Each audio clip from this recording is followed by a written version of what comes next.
जिब्रान नासिर ने आज supreme court के अंदर एप्लीकेशन फाइल कर दी है। में जिनको फरीक बनाया गया है उसमें सिंध गवर्नमेंट है, उसमें आईजी सिंध है। उन डॉक्यूमेंट्स को इग्नोर किया, उनको रद्द किया जो कि इस मेडिकल टेस्ट से यानी कि हड्डियों के टेस्ट से आपको बहुत देर पहले जमा करा दिए गए थे। उन्होंने इस चीज़ को मलूज़ खातिर क्यों नहीं रखा कि इस बच्ची को हम उसके लॉफुल पेरेंट्स या उसके गार्डियन के साथ जाने देते। चले अगर हम नहीं जाने देते तो हम उसको स्टेट कस्टडी के अंदर रखते, शेल्टर होम में। Abductee is in illegal confinement of Zaheer facing perpetual sexual abuse garb of child marriage. 10 रोज़ के अंदर उन्होंने जो है 10वें रोज़ उन्होंने फाइल कर दिया application. So in short time a very good work done by Jibran Nasir and is of course legal team. बिस्मिल्लाहिर्रहमानिर्रहीम, अस्सलाम वालेकुम। आप देख रहे हैं व्यूज़ मैटर, मैं हूं मुर्तज़ा डार। दुआ ज़ारा केस की असल जगह इस वक्त जो बैटल करने की है या दुआ ज़ारा केस को लड़ने का असल जो महाज है इस वक्त वो है लीगल, कानूनी। और मेरे पास जो आज ख़बर है वो इसी हवाले से है। मैं आपके सामने कुछ चीज़ें रखता हूँ और आपको बताता हूँ कि वो हक़ाइक़ हैं क्या। लीगल ग्राउंड्स के ऊपर दुआ ज़ारा की जो बैटल है वो लड़ने का बीड़ा उठाया है जिब्रान नासिर ने और उनकी टीम ने। जिब्रान नासिर बड़े अच्छे कॉम्पिटेंट किस्म के लॉयर भी हैं, बड़े एक्टिविस्ट भी हैं। जिब्रान नासिर ने आज सुप्रीम कोर्ट के अंदर एप्लीकेशन फ़ाइल कर दी है।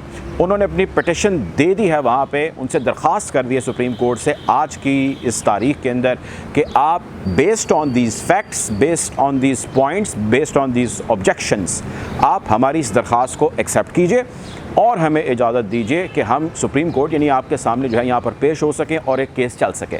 सो लीगल ग्राउंड्स पे इस वक्त जो असल बंदा बैटल कर रहा है वो यकीनी तौर पे दुआ ज़ारा के वालिदैन के वकला हैं जो कि जिब्रान नासिर की जो टीम है या उसकी लीड है उसके अंदर चल रहे हैं। मैं आपकी स्क्रीन पे कुछ मैंने उसके एक्सक्लूसिव डॉक्यूमेंट्स हैं वो भी चल रहे होंगे। ये वो एप्लीकेशन है जो तैयार की गई है जिब्रान नासिर और उनकी टीम की जानिब से। इसके मैं बहुत सेलिएंट फ़ीचर्स, अहम तरीन पॉइंट्स आपके सामने रख देता हूँ और आप पे छोड़ देता हूँ कि आप तय कीजिए और उस पर अपनी राय भी दे देता हूँ कि कैसी उन्होंने एप्लीकेशन फ़ाइल की है और किस जो है वो स्टैंडर्ड की चीज़ें इसके अंदर हाईलाइट की गई हैं और इसके अंदर कंसर्न्स कौन से हैं जो रेज़ किए गए हैं। सबसे पहले इसके 2-3 हिस्से कर लेते हैं। सबसे पहले आपको ये बताऊँगा कि इसमें फ़रीक किसको बनाया गया है जिब्रान नासिर की इस एप्लीकेशन के अंदर। दूसरा आपको ये बताऊंगा कि इसमें एतराज़ात कौन से उठाए गए हैं। ज़ाहिर है आप अदालत जो सुप्रीम कोर्ट है उसको बताएंगे कि हमें इन चीज़ों पे एतराज़ है हाई कोर्ट की, जिसकी वजह से हम आपके सामने आ रहे हैं। और आखिरी चीज़ आपको बताऊँगा कि इसमें फ़ैक्ट्स कौन से रखे जा रहे हैं, यानी कि इस वक्त जो ग्राउंड पर मौजूद रियलिटीज़ हैं, जो भी फ़ैसला है इस वक्त दुआ ज़ारा से मुताल्लिक या इससे फ़रीक़ैन से मुताल्लिक जो हक़ाइक़ हैं वो भी आपको बताऊँगा कौन से रेज़ किए गए और आखिर में अपील कौन सी की गई है। तो सबसे पहली चीज़ कि इसके अंदर फ़रीक़ैन में जिनको फ़रीक बनाया गया है उसमें सिंध गवर्नमेंट है, उसमें आईजी सिंध है, उसमें एसएसपी ईस्ट कराची हैं जिनको फ़रीक बनाया गया है, एसएचओ अल-फलाह को इसमें फ़रीक बनाया गया है, इन्वेस्टिगेशन ऑफिसर यानी आईओ उसको भी फ़रीक बनाया गया है और ज़हीर अहमद जो मुबैना शोहर है दुआ ज़ारा का उसको भी इसके अंदर फ़रीक बनाया गया है इस एप्लीकेशन के अंदर। अब इस एप्लीकेशन के अंदर जिब्रान नासिर और उनकी टीम ने सुप्रीम कोर्ट के आगे जो एतराज़ात उठाए हैं मैं आपके सामने उसके अहम तरीन नकात रख देता हूँ। सबसे पहले उन्होंने एतराज़ ये उठाया सेटिंग माइनर एट लिबर्टी, यानी कि आपसे मुराद ये कि ऑनरेबल सिंध हाई कोर्ट ने उस बच्ची को जो कि माइनर है, एलिज्ड माइनर है, जो कि कम उम्र है, आपने उसको आज़ादी दी कि वो अपनी मर्ज़ी से इंतखाब करे कि वो अपने मुबैना शौहर के साथ जाना चाहती है या माँ बाप के साथ जाना चाहती है। आपने उसकी मर्ज़ी और मंशा के ऊपर छोड़ दिया कि वो जो चाहे कर ले, जबकि वो इस काबिल नहीं थी कि वो ये कर सकती। तो ये वो काम है सिंध हाई कोर्ट का जो उसको नहीं करना चाहिए था, जो गैर कानूनी है। यहाँ हमें उसके ऊपर ऑब्जेक्शन है। दूसरा उन्होंने एतराज़ ये उठाया कि ossification test report not made by the board, यानी कि वो ये कहते हैं कि ऑसिफिकेशन रिपोर्ट से मुराद उनकी ये है कि हड्डियों से उम्र का तयन किया गया।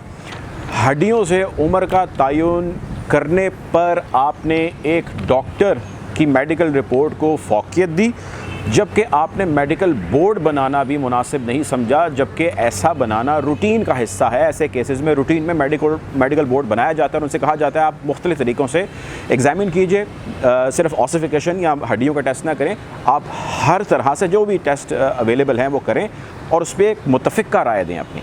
अच्छा, दूसरा तो ये एतराज़ था। तीसरा उन्होंने एतराज़ ये उठाया एप्लीकेशन के अंदर जो उन्होंने सुप्रीम कोर्ट में जमा कराई है जिब्रान नासिर और उनकी टीम ने, कि failed to ensure an environment free free from all or any fear that record statement. यानी कि आपने उस बच्ची का बयान कलमबंद कर लिया, लेकिन आपने फ्री एनवायरनमेंट या ऐसा एनवायरनमेंट, ऐसा माहौल मेक श्योर नहीं किया जो कि आपको करना चाहिए था, जिसमें वो बच्ची फ्रीली आज़ादाना तौर पे बग़ैर किसी के इन्फ्लुएंस के अपना बयान रिकॉर्ड करवा सकती।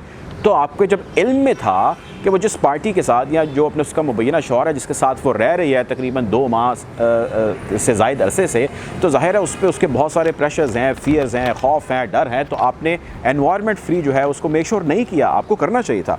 चौथा एतराज़ वो उठाते हैं, preference to medical certificate based on ossification test over documentary proof of age when documents were submitted much before this date। यानी कि वो ये कहते हैं कि आपने उन डॉक्यूमेंट्स को इग्नोर किया, उनको रद्द किया जो कि इस मेडिकल टेस्ट से यानी कि हड्डियों के टेस्ट से आपको बहुत देर पहले जमा करा दिए गए थे, जिसमें उसका बर्थ सर्टिफिकेट है, जिसमें उसके अंदर उसका जो ट्रैवलिंग हिस्ट्री है वो मौजूद है, उसका पासपोर्ट मौजूद है, और ये तमाम नादरा के या पाकिस्तान के जितने लेजिटिमेट इदारे हैं, बॉडीज़ हैं, उनकी जानिब से जारी किए गए हैं।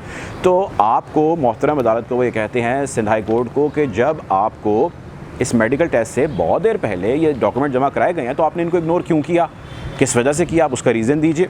अच्छा, पाँचवा एतराज़ वही उठाते हैं कि infringed upon the exclusive jurisdiction of family courts to decide question of age, final custody and guardianship. आप जानते हैं अक्सर घरों के अंदर जब मसले मसाइल हो जाते हैं, अदालत तक मामला चले जाते हैं, तो फैमिली कोर्ट्स जो है उसकी जानिब रेफ़र किया जाता है। तो इस पे उनका एतराज़ जो एक बड़ा ज़बरदस्त एतराज़ है वो ये है कि बेशक डिवाइन पावर्स हैं ऑनरेबल सिंध हाई कोर्ट के पास या हाई कोर्ट्स के पास, लेकिन आप फैमिली कोर्ट की जानिब इस केस को रेफ़र कर सकते थे, जिस केस में आप मेक श्योर करते, फैमिली कोर्ट को बाउंड करते कि वो तय करे, चूँकि उसकी ये ज्यूरिसडिक्शन है, मैं दोहराता हूँ, चूँकि उसकी ये ज्यूरिसडिक्शन है, तो फैमिली कोर्ट ये तय करे कि इस बच्ची की फ़ाइनल कस्टडी किसके पास होनी चाहिए, माँ बाप के पास होनी चाहिए, वो माइनर है, या उसके शौहर के पास होनी चाहिए, उसका गार्डियनशिप जो है वो किसको मिलनी चाहिए। सो आपने उसको सुपरसीड किया।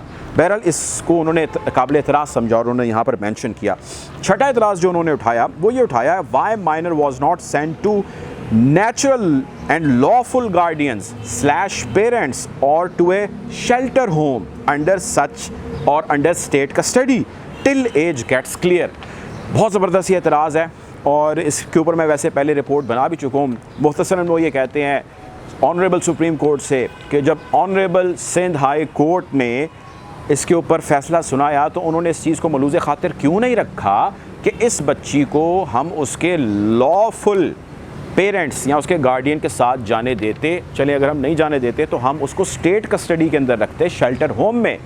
यानी कि माजी में मैंने इसके हवाले से वीडियो की थी कि हिंदू और क्रिश्चियन बच्चियों के मिलते जुलते केसेस थे, उनको उनके मुबैना शौहरों के साथ जाने नहीं दिया गया, या तो उनके माँ बाप के साथ भेजा गया या रियासत ने अपनी तहवील में अपने पास रखा कि जब तक आपकी एज का मामला क्लियर नहीं हो जाता तब तक हम आपको उस बंदे या जो आपका मुबैना शौहर है उसके साथ जाने नहीं दे सकते। तो इस केस के अंदर आपने क्यों नहीं किया? यही इतराज़ जिब्रान नासिर और उनकी टीम ने उठाया।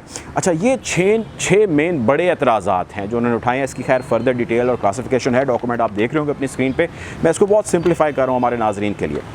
इससे बड़ी अहम चीज़ वो है फैक्ट्स। अदालत यकीनी तौर पे एतराज़ात को, आपके जो सुप्रीम कोर्ट है या हाई कोर्ट है उनके पास जब ऐसी एप्लीकेशन आती हैं वो बहुत अहमियत देते हैं, लेकिन फ़ैक्ट्स को भी बहुत मलूज़ खातिर रखा जाता है। तो उन्होंने कुछ फ़ैक्ट्स, कुछ हक़ाइक़ रखे कि उन्होंने कहा जी हमारे एतराज़ एक तरफ, जो फ़ैसला सुनाया उन्होंने दूसरी तरफ, लेकिन जो हकीकतें हैं वो ग्राउंड पर मौजूद हैं। जिसमें उन्होंने कहा पहली हकीकत तो आप ये देखिए कि 2005 में दुआ के माँ बाप की शादी होती है, 2008 में ये बच्ची पैदा होती है और इसकी पैदाइश से मुताल्लिक तमाम तर जो डॉक्यूमेंट्स हैं वो मौजूद हैं। ये एक हकीकत है, आप चाहें तो इसको टेस्ट कर लें, आप चाहें तो इसको रद्दी कर दें।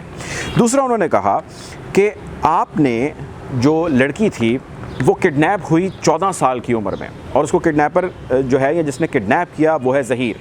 यानी कि वो अभी भी ये कह रहे हैं कि बच्ची किडनैप हुई है और 14 साल की उम्र में उसको किडनैप किया ज़हीर ने, और इसके हवाले से हमने एक FIR लॉन्च की, यानी एक FIR कटवाई।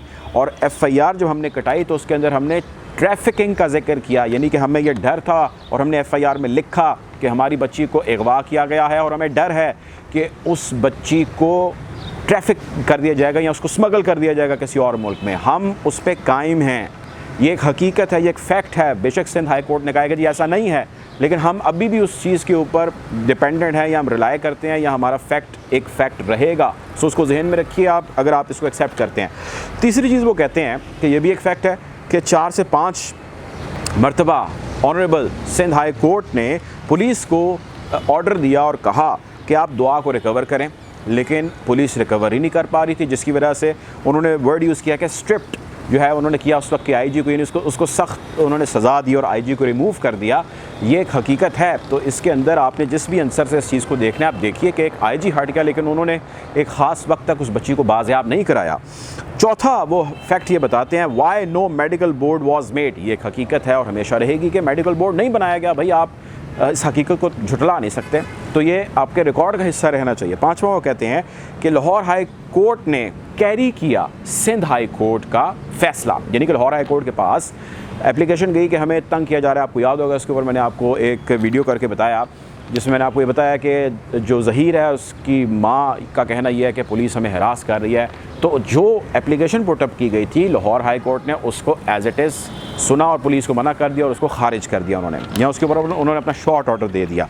तो डिवाइन पावर्स तो सिंध हाई कोर्ट हो या लाहौर हाई कोर्ट हो, उनके पास भी है, लेकिन उन्होंने कहा नहीं जी नहीं, जो सिंध हाई कोर्ट ने किया बस वही फैसला रहेगा और जारी रहेगा। So this should be noted my Lord. उन्होंने ये कहा उस एप्लीकेशन के अंदर और कहा कि ये एक फ़ैक्ट है और हमेशा रहेगा। छठा उन्होंने ये कहा कि इन्वेस्टिगेशन ऑफिसर जो है, ज़ाहिर है वो सीनियर ऑफिसर नहीं था, वो एक जूनियर ऑफिसर है और उसके ऊपर बहुत सारे प्रेशर्स थे, होंगे।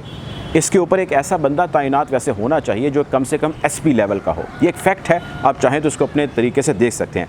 आखिरी जो उन्होंने फैक्ट बयान किया, abductee is in illegal confinement of Zaheer facing perpetual sexual abuse garb of child marriage. मुख्तसर किस्सा वो ये कहते हैं कि जो अब्डक्टी है, यानी कि जो बच्ची है दुआ ज़ारा, जो मुबैना बेगम है ज़हीर की, वो अभी भी उसकी कैप्टिविटी या उसकी तहवील में है और उसका सेक्शुअल एब्यूज़ मुमकिना तौर पर हो रहा है, which falls under garb of child marriage, यानी कि बच्चों की शादी के ज़ुमरे में आता है ये अमल। ये एक हकीकत है, ये एक फ़ैक्ट है, ये हो रहा है। माय लॉर्ड, आप इसका भी नोटिस लीजिए या इसको एक फ़ैक्ट तसव्वुर कीजिए। ये जो मैंने आपको चीज़ें अभी तक बताई हैं, ये सारी की सारी जिब्रान नासिर और उनकी टीम ने फ़ाइल की हैं सुप्रीम कोर्ट में as an application, as a petition, और उनसे अर्ज की है, प्रे की है कि आप हमारे इसको एक्सेप्ट करें एप्लीकेशन को और इस केस को आगाज़ करें और हमें जो है वो इंसाफ दीजिए। बहुत ज़बरदस्त एप्लीकेशन है जो फ़ाइल किया उन्होंने और बड़ा ज़बरदस्त काम उनकी टीम ने किया है और गालिबन तकरीबन कोई 10 रोज़ के अंदर उन्होंने जो है 10वें रोज़ उन्होंने फ़ाइल कर दिया application. So in short time a very good work done by Jibran Nasir and is of course legal team. और मैं कोशिश करूँगा कि जिब्रान नासिर साहब के हवाले से जो है वो कल एक इंटरव्यू हमने लाइन अप किया है, कल जिब्रान नासिर हमारे साथ इंशाल्लाह प्रोग्राम में भी होंगे, आप देख सकेंगे और उनसे बहुत सारे सवालात हैं जो हमने करने हैं। एक्सक्लूसिव वो प्रोग्राम होगा, एक्सक्लूसिव डॉक्यूमेंट होगा और एक्सक्लूसिव कॉन्वर्सेशन जो है वो उसके अंदर डिस्कस होंगे। बहरहाल अब तक के लिए इतना अपना ख्याल रखें, दुआओं में याद रखें। अल्लाह हाफ़िज़।